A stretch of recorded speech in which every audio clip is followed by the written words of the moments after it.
대구 도시철도 3호선이 개통을 앞두고 3호선에 대한 기대도 높아지고 있는 가운데 3호선 개통에 따른 기대 효과를 집중적으로 조명했습니다. 새누리당이 완전 국민 경선제 오픈 프라이머리 도입을 당론으로 정하면서 지역 정치권에도 파장이 일고 있습니다. 지역의 한 사회복지재단이 전국 최초로 장애인들의 탈시설화를 선언해 그 결과에 관심이 쏠리고 있습니다.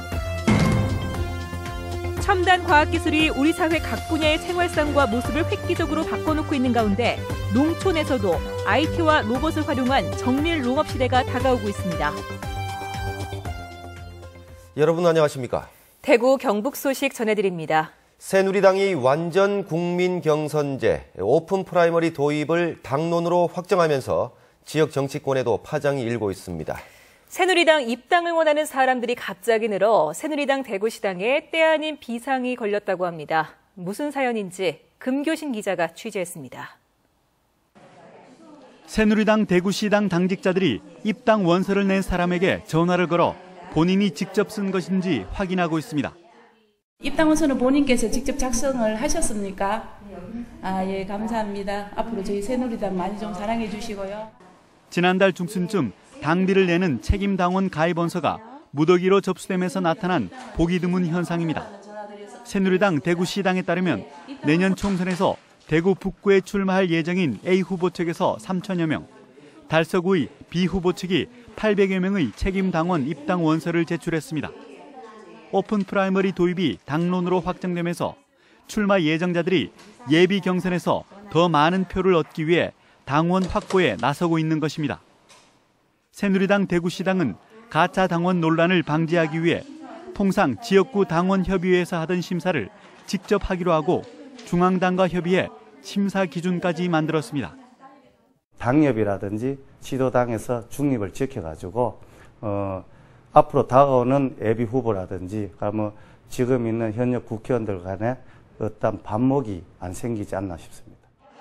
유권자들이 총선 후보를 직접 선출하는 오픈 프라이머리 도입을 앞두고 현역 의원들과 정치 신인들의 기싸움도 벌어지고 있습니다. 프라이머리 하니까 무조건 현역이 유리해. 왜냐면 인지도에서 신진들하고 비교가 안 되잖아. 어쨌든 어쨌든 4년을 갖다가 다 됐으니까. 현역 의원과 인지도 높은 사람들이 절대적으로 유리하기 때문에 정치 신인과의 형평성을 맞추려면 예비 투표와 결선 투표로 나눠서 2번 정도는 해야 된다고 생각합니다. 야당들이 부정적인 입장을 보이면서 오픈 프라이머리 도입이 힘들 것이라는 관측도 있지만 상향식 공천이라는 큰 틀은 유지될 가능성이 높아 국민 참여 경선까지 염두에 둔 새 분리기와 신경전은 계속 확산될 것으로 보입니다. MBC 뉴스 금교신입니다.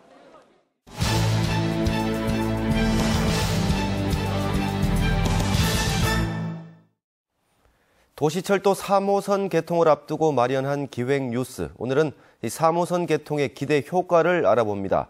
먼저 윤영균 기자가 도시철도 3호선이 대구시의 기대처럼 대구의 랜드마크가 될 수 있을지 취재했습니다. 도시철도 3호선 옆으로 대구의 남북을 나누는 금호강이 시원스럽게 펼쳐집니다. 대구를 동서로 가로지르는 신천 역시 바로 발밑으로 지나갑니다. 지상에서 평균 15m 위를 달리다 보니 구도심의 아기자기한 민낯과 함께 신도심의 세련된 현재 모습도 역시 확인할 수 있습니다. 하루의 일상을 끝낸 뒤 퇴근길에는 숨겨져 있던 대구의 화려한 밤의 모습도 즐길 수 있습니다. 지하에서 가는 것보다는 지상에서 가니까 또 좀 신기하고 이렇게 경치도 좋고 아주 좋습니다. 이런 장점을 최대한 살려 대구의 랜드마크로 만들고 관광 자원화하기 위해서는 다양한 후속 작업이 뒤따라야 합니다. 초반에는 이런 모습들이 신기하겠지만 시간이 지나면 익숙해질 수밖에 없습니다. 이야기를 입히는 작업, 스토리텔링이 중요한 이유입니다. 3호선이 지나는 길에는 김광석 거리나 대구 근대골목, 수성목과 달성공원 등 풍부한 관광 자원이 있어 대구를 알리기에도 안성맞춤입니다. 민간 차원에서도 수능이 끝난 고3 여고생, 황혼 로맨스를 느끼려는 중년 부부 등 다양한 연령대를 겨냥해 관광 코스를 개발하고 있습니다. 풋풋하다라는 주제를 또 잡았게 됐고, 그러고 나서 모노레일을 타고 직접 이제 관광객들이 돌아다니면서 관광지를 경험하면은 직접 발로 이렇게 걸어 다니면서 되는 거기 때문에 풋이라는 그 발의 의미를 더해서 풋풋한 대구 관광을 할 수 있다. 지역 주민들과 상인들이 공식 모임을 결성해 지속적인 컨텐츠를 만들어내는 외국의 사례를 참고해야 한다는 지적도 나옵니다. 시카고 같은 경우는 이제 거기서 끝내지 않고 지속적으로 문화 콘텐츠를 만들었거든요. 그러니까 이벤트를 무슨 이벤트를 계속 만들고, 그게 그 시카고 엘리베이티드 트레인 중심으로, 루프 중심으로 이벤트가 지속될 수 있고 홍보될 수 있도록 노력을 많이 하고 있거든요. 흉물이 될 것이란 우려가 많았던 교각이나 3호선 주변의 지속적인 경관 관리는 풀어야 할 숙제입니다. 국내 최초의 대중교통용 모노레일이란 타이틀을 갖고 지상 위를 달리는 도시철도 3호선. 대구를 대표하는 자랑거리로 자리를 잡을지 관심이 모아지고 있습니다. MBC 뉴스 윤영균입니다. 대구 도시철도 3호선 개통으로 북구와 서구 등 상대적으로 낙후된 지역이 개발될 것이라는 기대감도 커지고 있습니다. 대구 지역 균형 발전의 촉매제가 될 수 있을지 계속해서 이상원 기자가 보도합니다. 올 들어 대구에서 주택 가격 상승률이 가장 높은 지역은 서구입니다. 서구를 비롯해 북구, 중구 등 도시철도 3호선이 지나가는 지역을 중심으로 가파른 가격 상승세를 보이고 있습니다. 향후의 어떤 그 역세권 개발에 대한 어떤 기대 이익이 이제 시장에 녹아들면서 최근에 와서 북구, 중구, 남구, 서구 어떤 수성구의 어떤 가격 상승세가 상당히 높게 나타나고 있는 것이 아마 도시철도 3호선의 어떤 기대 이익이 아니냐 그렇게 생각이 됩니다. 매천, 팔달, 서문시장 등 3호선 역 주변에 있는 전통시장과 환승역인 신납, 명덕역 주변 등 그동안 침체되어 있던 구도심 상권의 활성화 가능성도 높아지고 있습니다. 북구나 매천시장이라든지 또 팔달 신시장이라든지 바로 앞에가 시장 주변에 전통시장 주변에 여기 있기 때문에 젊은 분들이나 또 연세 드신 분들도 편하게 쇼핑할 수 있기 때문에 아주 좋게 그렇게 반기고 있습니다. 도시철도 3호선이 가장 기대되는 것은 건물과 칠곡 등 부도심과 도심의 접근성이 높아져 대구의 균형 발전이 가능해질 수 있는 연결고리가 만들어졌다는 겁니다. 1, 2호선이 특정 지역을 중심으로 이었다 보니까 그 대구시 전체를 이렇게 연결시켜주는 그런 고리가 상당히 부족했습니다. 그런데 이런 연결고리가 이게 완성이 되다 보니까 그 전체 시장 자체가 이렇게 활기를 띨 수 있는 그런 환경이 충분히 조성됐다고 이렇게 판단이 됩니다. 지역 균형 발전을 현실화하기 위해서는 알맹이를 얼마나 튼실하게 채우느냐가 관건입니다. 3호선과 연계한 유통, 서비스, 관광 부문의 발전 계획과 각 지역 실정에 맞는 역세권 개발 계획 등도 꼼꼼히 이루어져야 할 것으로 보입니다. MBC 뉴스 이상원입니다. 대구 참여연대 등 시민단체들은 도시철도 3호선의 안전 인력이 부족해서 역사의 안전 공백이 우려되고 비상대피로가 없어 시민들의 불신이 여전히 크다고 주장했습니다. 이에 따라 대구시와 도시철도공사가 비상대피 시설을 개통 후에라도 갖추고 상시 안전요원을 배치해야 한다고 요구했습니다. 또 철도공사와 노동조합, 시민사회단체, 전문가가 함께하는 민관합동안전점검단을 만들자고 제안했습니다. 포항시의회 복지환경위원회와 자치행정위원회 소속 시의원과 공무원 등 24명이 모레부터 핀란드와 덴마크 등 유럽 4개 나라를 8박 10일 동안 돌아볼 계획인데 관광성 일정이 다수 포함된 것으로 알려져 외유성 연수라는 지적을 받고 있습니다. 또 전체 여행 경비가 8천만 원 이상 드는데 시의회가 여행사를 경쟁 입찰이 아닌 수의 계약 방식으로 선정해 특혜 의혹까지 제기되고 있습니다.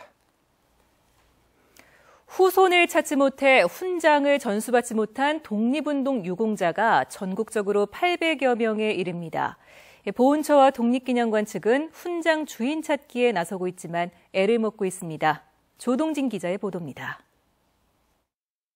1907년 이후 후기 의병 때 울진과 강원도에서 의병 활동을 했던 봉화의 금기철 의병장은 정부로부터 건국훈장 독립장에 추서됐지만 후손을 찾지 못하고 있습니다.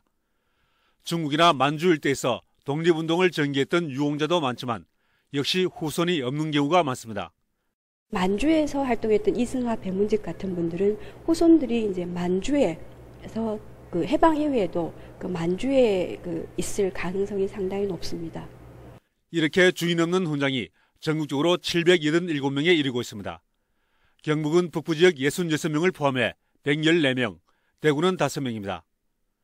국가보훈처는 건국 훈장이나 건국 포장, 대통령 표창을 받은 유공자에게 훈 포장을 되돌려주기 위해 직계 비속이나 반계 가족을 찾고 있습니다. 그분들의 유족을 찾아 독립유공자 유족으로서의 자긍심을 고취시키고 보훈 보상 제도를 통한 생활 안정에 기여하고자 합니다. 그러나 후손 찾기는 만만치 않습니다. 20대 초반에 독립운동을 하다 숨지면서 아예 후손이 없거나 신분을 감추고 독립운동을 했을 때는 후손 찾기가 어렵습니다. 또 후손이 외국으로 나가서 행방불명되거나 후손이라고 주장하더라도 이를 증명하기가 쉽지 않습니다. 1912년에 이제 호적제도가 만들어졌는데 그 전에 가신 분들은 호적에 올리지도 않고 또 나가서 행방불명되니까 족보에도 올리지 않는 경우는 그런 경우는 정말 찾기 힘들고요. 보훈당국의 인력 부족이다. 특히 최근에는 개인정보 보호 등으로 후손 찾기는 갈수록 어려워지고 있습니다. 유공자 후손 찾기가 비록 어려운 작업이지만 젊은 세대들에게 올바른 역사의식을 심어주기 위해서라도 멈추지 말아야 할 것입니다. MBC 뉴스 조동진입니다. 장애인들이 인간다운 삶을 살고 또 인권 침해에서 벗어나기 위해서는 시설에만 머물러서는 안 된다는 장애인 탈시설 운동에 대해 집중 보도해드린 적이 있는데요. 한 사회복지재단이 전국 최초로 장애인들의 탈시설화를 선언해 관심이 쏠리고 있습니다. 양관희 기자가 취재했습니다. 지방의 한 사회복지시설이 수용된 장애인들을 개장 옆에 살게 하는 등 인간 이하의 취급을 하고 외부 지원금까지 빼돌리다가 적발됐습니다. 10년 전 원장이 구속되고 공익이사 제도가 도입된 지역의 한 사회복지법인이 오늘 장애인들의 탈시설을 선언했습니다. 시설을 투명하게 잘 운영하는 것만으론 장애인들의 인간다운 삶을 보장해 줄 수 없다는 겁니다. 실질적으로 개인적인 프라이버시나 개인적 인권에 대한 침해들이 상당히 많았었고 장애인 대비 선생님들이 그렇게 많지 않기 때문에 서비스 질을 높이는 데도 현실적인 어려움이 있다는 그런 배경에서 그동안 많은 장애인들의 자기 결정권은 단체 생활과 안전 등의 이유로 시설 안에서 제한돼 왔습니다. 실제로 국가인권위의 조사를 보면 시설 장애인의 57.5%가 퇴소를 원하고 있고 82.8%는 자기 의사와는 상관없이 비자발적으로 시설에 들어오게 됐습니다. 개인 존중과 개인 사생활의 보호이 조금 어렵기 때문에 바깥에 생활하는 게 자기한테는 좀 많은 도움이 안 되겠나 그렇게 계기로. 탈시설 논쟁이 진행된 뒤 사회복지재단이 스스로 장애인 탈시설을 선언한 것은 이번이 전국에서 처음입니다. 지역사회에서 함께 살아가자라는 것들이 가장 중요한 장애인들에게 미래이고 희망이고 지금 현재 또 우리가 이루어야 될 과제라고 저는 생각합니다. 재단은 앞으로 자산을 대구시에 기부하고 장애인들이 살 주택 구입과 교육 등 탈시설에 필요한 것들을 시와 검토할 예정입니다. 대구시는 2018년까지 시설 거주 장애인 20%의 탈시설을 돕겠다고 지난해 발표했습니다. 대구시가 이번 청암재단의 선언에 발맞춰 장애인 탈시설과 자립을 위한 정책을 추진해 나갈지 시민사회가 주목하고 있습니다. MBC 뉴스 양관입니다.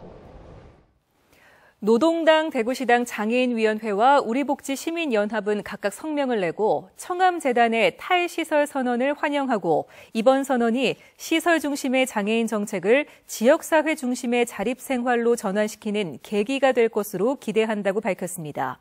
또 권영진 대구시장은 지난 지방선거에서 약속한 시설거주 장애인 20% 탈시설화를 지키라고 촉구했습니다.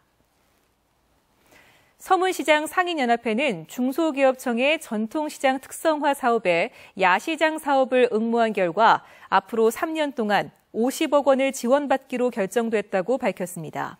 서문시장 상인연합회는 도시철도 3호선이 개통되면 밤에도 시장을 찾는 손님이 늘 것으로 예상돼 야시장을 추진하게 됐다고 설명했습니다. 한편 대구시는 서문시장 야간 명소화를 위해 특화 상품 개발이나 복합 문화공간 조성 등을 추진하고 있습니다. 로봇이나 드론 같은 첨단 기기들이 농촌에도 등장했습니다.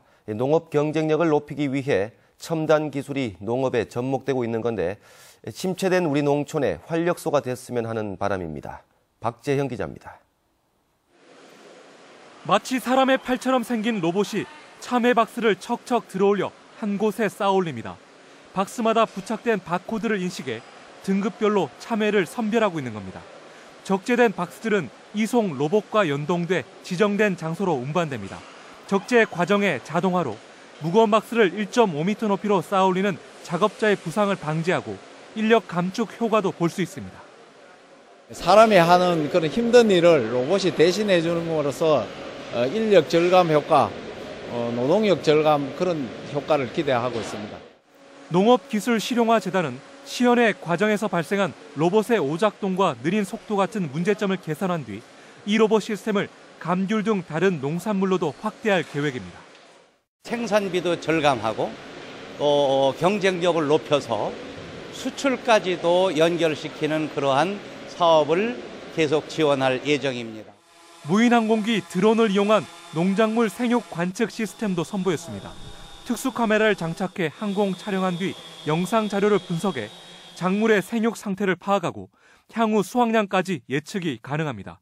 기상재해에 따른 농산물 재해보험의 객관적 지표로 활용되고 토양 수분도 측정해 농가에 도움을 주게 됩니다. 첨단 과학기술이 전통적인 농촌 사회의 모습도 변화시키고 있습니다. MBC 뉴스 박재영입니다. 대구 MBC와 같은 지역 방송은 지역민의 알 권리를 충족시키면서 지역 발전에 큰 역할을 담당하고 있지만 정부 차원의 제대로 된 지원은 받지 못하고 있습니다. 그래서 방송통신위원회가 지원책을 내놨습니다. 대전 MBC 김윤미 기자가 보도합니다. 방송통신위원회가 지역방송의 발전과 경쟁력 강화를 위해 프로그램 제작은 물론 유통까지 돕는 지원책을 처음 마련했습니다. 지역방송 발전의 초석을 다지고 성장의 여건을 마련하는 골든타임이라는 이런 생각을 가지고 대전에서 열린 공청회에서 발표된 지원 계획은 지난해 말부터 시행된 지역방송 발전지원 특별법에 따른 것으로 우선 지역의 소식을 전하는 프로그램에 올해 23억 원을 시작으로 제작비를 지원합니다. 또 지역 방송사가 제작한 우수 프로그램은 지역을 넘어 해외로도 유통될 수 있도록 돕고 과도한 규제를 완화하는 방안도 포함됐습니다. 지역방송 활성화를 통해 지역민들의 행복 추구권 등 헌법적 권리가 보장되는 상태의 구현을 비전으로 설정한 것입니다. 학계와 시민단체, 지역방송 관계자들은 경쟁력 있는 프로그램 제작을 위해 무엇보다 재원 확보가 중요하다는 데 뜻을 모았습니다. 시간과 돈을 들인 프로그램은 중앙지상파에 버금가게 만들고 있습니다. 결국 방송의 질은 사실 제작비와 비례한다고 봐야 될 것 같습니다. 지역방송 제작비가 중앙지상파의 10분의 1도 못 미칩니다. 특히 광고 매출액의 2.78%를 내는 방송발전기금 분담금도 종편과 일부 유료 방송처럼 유예하는 방안이 시급하다는 의견도 나왔습니다. 한편 방통위는 공청회 등의 의견을 수렴해 다음 달 중으로 의결을 거쳐 지원 계획을 확정하고 시행할 예정입니다. MBC 뉴스 김유미입니다.